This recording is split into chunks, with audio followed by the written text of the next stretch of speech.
দেশের গণ্ডি পেরিয়ে এবার বিশ্বজুড়ে ভাইরাল বাংলাদেশি মহিষ ডোনাল্ড ট্রাম্প। এটি নিয়ে বিশেষ প্রতিবেদন প্রকাশ করেছে আন্তর্জাতিক সংবাদ সংস্থা Reuters, AFP, new York post, the France 24, the mirror এবং দ্য টেলিগ্রাফের মতো আন্তর্জাতিক শীর্ষ সংবাদ মাধ্যমগুলো।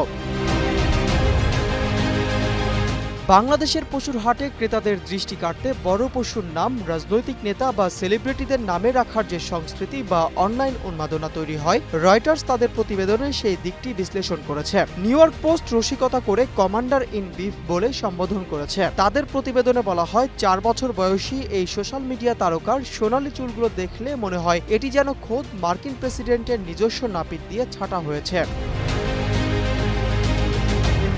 মাথার সামনে থাকা সোনালী হলুদ রঙের চুলের বিশেষ ধরন বা কমবোভার স্টাইলের কারণে মার্কিন প্রেসিডেন্ট ডোনাল্ড ট্রাম্পের হেয়ার স্টাইলের সাথে মিল রেখে রসিকতা করে মহিষটির নাম রাখা হয়েছে ডোনাল্ড ট্রাম্প।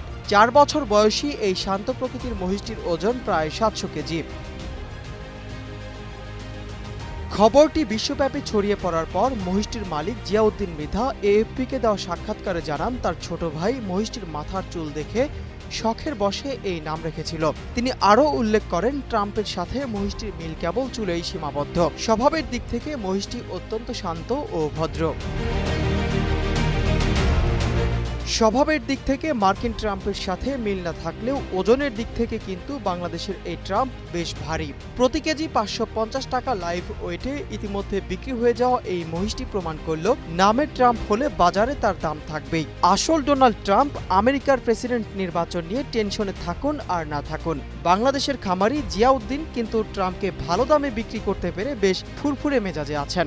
বিদায় বেলায় খামারির মন খারাপ হলেও ঈদের আগেই ডোনাল্ড ট্রাম্প যে বিশ্বজুড়ে বাংলাদেশের নাম উজ্জ্বল করে গেল তা বলাই বাহুল্য। নূর ইসলাম, নিউজ ডেস্ক, গ্লোবাল টেলিভিশন।